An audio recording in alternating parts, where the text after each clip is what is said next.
సమర్థ సద్గురు సాయినాథ్ మహారాజ్కి జై. సాయి భక్తులందరికీ నమస్కారం అండి. ఆ సాయినాథుని దయ వల్ల అందరూ కూడా సంతోషంగా ఆరోగ్యంగా ఉండాలని చెప్పి మనస్ఫూర్తిగా కోరుకుంటూ ఈరోజు వీడియోనైతే స్టార్ట్ చేస్తున్నాను. ఇక ఈరోజు వీడియోలో మనం చూడబోయేది ఏంటంటే, అంతకన్నా ముందు మన ఛానల్ ఎవరైనా సబ్స్క్రైబ్ చేసుకోకపోతే సబ్స్క్రైబ్ చేసుకోండి ఫ్రెండ్స్.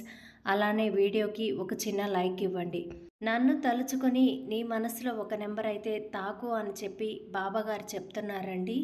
ఇప్పుడు నేను 1వ నెంబర్ అనుకుంటున్నాను. ఫర్ సపోజ్ 1వ నెంబర్ అనుకుని మనస్సులో మీ సంకల్పం చెప్పుకొని మీ మనసులో ఏదైనా బలమైన కోరిక ఉంటుంది కదా, అది అనుకోండి ఫ్రెండ్స్. అది అనుకున్న తర్వాత మీ భవిష్యత్తు అనేది ఎలా ఉంటుంది అనేది ఈ నెంబర్స్ రూపంలో అయితే తెలియజేయడం అయితే జరుగుతుంది ఫ్రెండ్స్. వీడియోలోకి వెళ్ళే ముందు ఒక చిన్న విన్నపం. ఇంకొంతమంది బాబా భక్తులకు ఈ వీడియో చేరాలి, మీరు ఫ్యూచర్ని తెలుసుకోవాలంటే ఖచ్చితంగా ఈ వీడియోకి ఒక చిన్న లైక్ అయితే ఇవ్వండి. మీరు ఇలా ఒక లైక్ ఇవ్వడం వల్ల ఈ వీడియో ఇంకొంతమందికి రీచ్ అవుతుంది. ఫస్ట్ వచ్చేది 1వ నెంబర్ అండి. 1వ నెంబర్ ఉన్న కుండను తాకావు కదా తల్లి, నీకు ప్రతి విషయంలో కూడా ఏదో ఒక ఆందోళన చెందుతూ ఉన్నావు. నీ వారందరినీ కూడా ఇబ్బంది పెడుతూ ఉన్నావు తల్లి.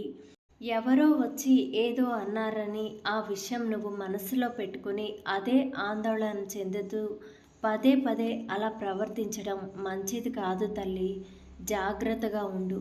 నీ కుటుంబం వృద్ధిలోకి వస్తుందన్న భయంతో కొందరు నీ ఎదురుగా ఎంతో ప్రేమ ఉన్నట్లు నీ ఎదుగుదల ఆపాలని ప్రయత్నం చేస్తూ ఉంటారు. నువ్వు చాలా త్వరగా ఆ మాటలకి ప్రభావితం చెందుతున్నావు తల్లి. నువ్వు ఇటువంటి మానసిక స్థితిని వదిలిపెట్టాలి. లేకపోతే ఇటువంటి వారు చాలామంది కూడా నీ మనసు ప్రశాంతతను పోగొడుతూ ఉంటారు. నీవు ఎంతో ఆలోచించి ఏదైనా నిర్ణయం తీసుకున్నావు కదా, మరి ఎవరో ఏదో చెప్పారని ఎందుకు వెంటనే నువ్వు చేసే పనిని తప్పు అని వెనక్కి ఎందుకు తగ్గుతున్నావు తల్లి? నువ్వు ఆలోచించి తీసుకున్న నిర్ణయం వల్ల నీకు అంతా మంచే జరుగుతుంది. నీ కళ్ళ ముందు అంతా కనబడుతుంది కదా, అయినా సరే ఎదుటివారు నీ ఎదుగుదల ఆపడానికి చేసే పనులను గమనించకుండా వారు నీ మీద ప్రేమతో చెప్తున్నారనుకుని ఎంతో కొత్తగా సాగుతున్న నీ ప్రణాళికను ఎందుకు ఆపేస్తున్నావు తల్లి? ఇటువంటిది అస్సలు చేయవద్దు. నీకు ఎంతో మంచి తెలివితేటలు ఉన్నాయి. ఏదైనా సరే చక్కగా చేసుకునే సమర్థత అయితే నీకు ఉంది కదా, కానీ నీలో ఉన్న లోపం ఎదుటివారిని ఎందుకు గుడ్డిగా నమ్ముతున్నావు? నీలో ఉన్న లోపమే అది తల్లి. ఎదుటివారిని గుడ్డిగా నమ్మడం, ఆ నమ్మకం నిన్ను ఎంతో దెబ్బతీసేలా చేస్తుంది. కనుక జాగ్రత్తగా ఉండు. జాగ్రత్తగా ఆలోచించి సరైన నిర్ణయం తీసుకో. నీ కోసమని, నీ భర్త కోసం, నీ పిల్లల కోసం, నీ భార్య కోసం, నీ బిడ్డల కోసమని ఎంతో జాగ్రత్తగా చక్కగా ఆలోచించుకొని ఒక సరైన నిర్ణయం అయితే తీసుకున్నావు కదా, కానీ ఎదుటివారు వచ్చి మేం చెబుతున్నాం కదా, నీ మీద ప్రేమతోనే చెప్తున్నాం కదా అని అనేసరికి వెంటనే వారి మాట నమ్మి నీకు ఒక మంచి స్థాయిని తీసుకొచ్చే అవకాశాన్ని కూడా వదులుకుంటున్నావు. అటువంటి పని అస్సలు చేయొద్దు తల్లి. నువ్వు నన్ను ఎంతో నమ్మకంగా పూజిస్తున్నావు కదా, నన్ను నమ్ముతున్న నీకు అటువంటప్పుడు నీకు ఎటువంటి ఆపద అనేది రాకుండా ఏదైనా వస్తే నేను వదిలిపెడతానా చెప్పు? నీకు మంచిదైనా లేకుంటే ఏదైనా సరే నేను నిన్ను ప్రోత్సహిస్తాను.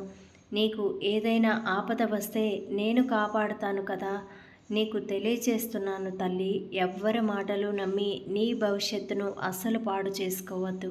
జాగ్రత్తగా ఆలోచించి చక్కగా మంచి నిర్ణయం తీసుకో తల్లి. నీకు ఆ తెలివితేటలు, ఆ ఆలోచన జ్ఞానం పెరగాలని నా ఆశీస్సులు నీకు అందిస్తున్నాను అని బాబాగారైతే చెప్తున్నానండి.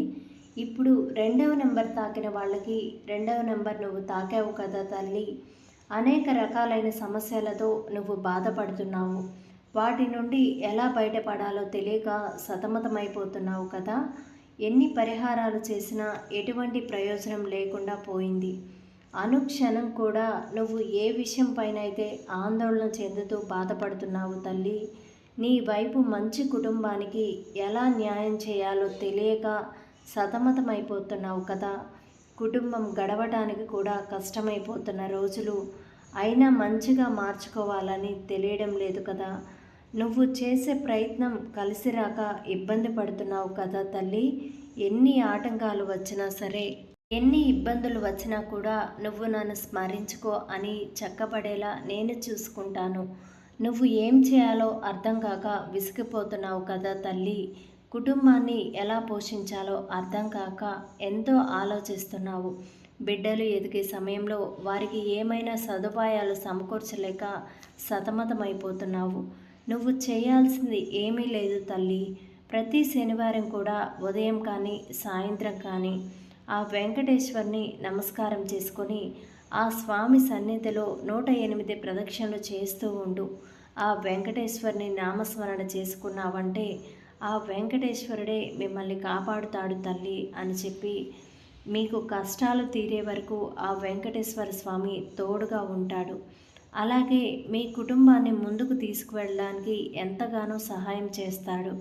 మీరు ఏ విధమైన కానుకలు ఇవ్వకపోయినా ఆ స్వామి మిమ్మల్ని రక్షిస్తాడు. ఆ వెంకటేశ్వరుని నామాన్ని జపిస్తూ ఇలా 108 ప్రదక్షిణలు చేస్తుంటే నీ చెడు కర్మల నుండి మీరు ఉపశమనం పొందుతారు. ఇలా చేయడం వల్ల మీకు మంచి రోజులు వచ్చే వరకు కూడా ఇంటిలో కనీసం కడుపు నింపుకోవడానికైనా ఏ విధమైన ఇబ్బంది లేకుండా ఉంటుంది. అలాగే అన్నీ నెమ్మదిగా అనుకూలంగా మారతాయి. నీకు కష్టం అని అనిపించినప్పుడు బాబా అని ఒక్కసారి నా నామాన్ని జపించుకో తల్లి. నీ వెన్నంటే ఉండి నీకు రక్షణ కల్పిస్తూ ఉంటాను అని చెప్పి బాబాగారు చెప్తున్నారండి. ఇక 3వ నంబర్ తాకిన నా బిడ్డకు ఈ రోజు నుండి నీకు పట్టిన దుష్ట శక్తుల నుండి విముక్తి అనేది మంగళవారం కుదరకపోతే శుక్రవారం లేదా శనివారం అయినా సరే ఇలా చేయండి. ఏదో ఒక సమయంలో ఉదయం కానీ సాయంత్రం కానీ హనుమంతుని గుడికి వెళ్ళి ఆంజనేయ స్వామికి అప్పాలు తయారు చేసి గుచ్చి మాలగా వేయండి. ఇలా వేసిన తర్వాత ఆంజనేయ స్వామికి మనసారా కష్టాలు తీరిపోవాలని కోరుకోవాలి. ఇలా చేస్తే ఆ హనుమంతుడు తప్పకుండా కూడా మీ కష్టాలు అనేవి తీరుస్తాడు. ఇలా 5 మంగళవారాలు కానీ 5 శనివారాలు కానీ చేయండి. నమ్మకంతో ఒక్కసారి ఇలా చేస్తే నమ్మిన వారిని ఆ భగవంతుడు ఎప్పుడూ కూడా అన్యాయం చేయడు. అలాగే ప్రతి గురువారం కూడా నా సన్నిధికి వచ్చి 9 మందికైనా పసుపు రంగులో ఉండే కేసరిని కానీ పులిహోర కానీ లేకపోతే ఇవి అందుబాటులో లేకపోతే అరటి పళ్ళైనా సరే పంచిపెట్టు తల్లి. మీకున్న దోషాలు అన్నీ కూడా తొలగిపోయి కష్టాల నుండి బయటపడతారు. బాబా అని నన్ను తలుచుకుంటూ నిరంతరం నా విభూతిని ధరించు. మీకు అంతా కూడా మంచి జరుగుతుంది. ఇక 4వ నెంబర్ తాకిన నీకు మంచి శుభవార్త తల్లి. ఎందుకంటే నీకు మహారాజయోగం వచ్చింది.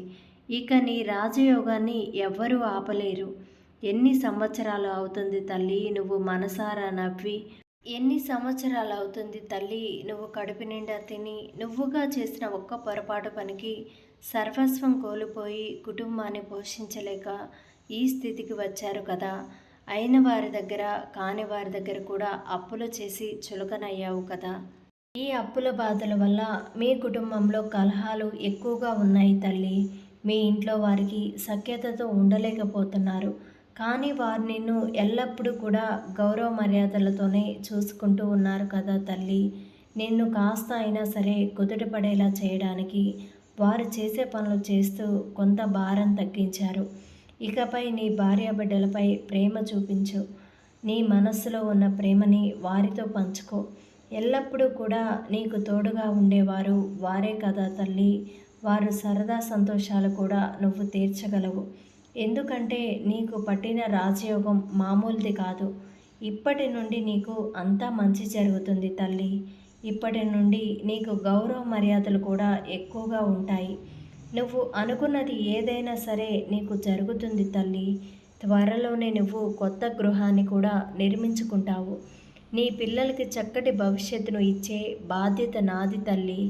నువ్వు నమ్ముకున్న వాళ్ళకి ఎప్పుడూ కూడా అన్యాయం చేయను. ఇక 5వ నెంబర్ తాకిన వారికి 5వ నెంబర్ తాకావు కదా తల్లి. ఇప్పటి వరకు నిన్ను బాధిస్తున్న పీడిస్తున్న కష్టాలన్నీ కూడా ఇక నుండి వెళ్ళిపోతున్నాయి. ఇక నీకు అన్ని సంతోషాలే తల్లి. నీ జీవితంలో ఇక ఎటువంటి ఇబ్బందులు కూడా ఉండవు.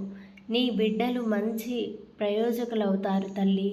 ఇప్పటి వరకు మిమ్మల్ని ఇబ్బంది పెట్టిన అప్పులన్నీ కూడా ఇట్లే తొలగిపోతాయి. మీరు కోరుకున్నట్లుగానే అన్నీ లభిస్తాయి తల్లి. త్వరలోనే మీకు సొంత ఇంట్లోనే నివాసం అయితే ఉండబోతున్నారు. బిడ్డల భవిష్యత్తు కూడా అందంగా తీర్చిదిద్ది మీరు ఎలా అయితే కోరుకుంటున్నారో అలా జీవిస్తూ బిడ్డలు వివాహాలు చేస్తే వారిని చూసి మీరు సంతృప్తిగా జీవితం అయితే గడుపుతారు. ఏ తల్లిదండ్రులకైనా బిడ్డలు బాగుండటమే కదా తల్లి కావాలి. మీరు బాగుంటేనే కదా మీరు ఎంత సంతోషంగా ఉంటారో. మీరు ఇప్పుడు ఆర్థికంగా పుంజుకోవడానికి సమయం వచ్చింది తల్లి. మీకు ఉన్నత స్థాయికి చేరుకోవడానికి సమయం అయితే మొదలు అయింది. ఒక్కసారి రాక మొదలైందంటే ఇంకా ఆగడం అనేది అస్సలు ఉండదు తల్లి. మీ దంపతులిద్దరూ కూడా మీ బిడ్డలు ఆనందకరమైన జీవితం చూసుకుంటూ ఎంతో హాయిగా మీరు జీవితాంతం గడుపుతుంటారు. మీరు ఎంతో ఆనందంగా జీవించాలని నా తరపున కూడా బాబా గారిని కోరుకుంటున్నాను. ఎవరైతే 5వ నంబర్ తాకారో వారికి తప్పకుండా ఉద్యోగం లేకపోతే ఉద్యోగం లభిస్తుంది త్వరలోనే. అలాగే సొంత ఇంటి కల కూడా తప్పకుండా నెరవేరుతుంది అని చెప్పి బాబా గారైతే ఈరోజు ఒక చక్కటి సందేశాన్ని అయితే తీసుకొచ్చారండి. ఈ సందేశం అయితే తప్పకుండా మీకు నచ్చింది అనే అనుకుంటున్నాను. నచ్చితే ఈ బాబా గారి సందేశానికి ఒక చిన్న లైక్ ఇవ్వండి. అలానే ఛానల్ని సబ్స్క్రైబ్ చేసుకుని పక్కనే ఉన్న బెల్ ఐకాన్ క్లిక్ చేసినట్లయితే మేము పోస్ట్ చేసే ప్రతి వీడియో కూడా మీకు నోటిఫికేషన్ రూపంలో వస్తుంది. మరొక చక్కటి సందేశంతో మళ్ళీ కలుద్దాం. సర్వేజన సుఖనో భవంతు. జై సాయిరాం.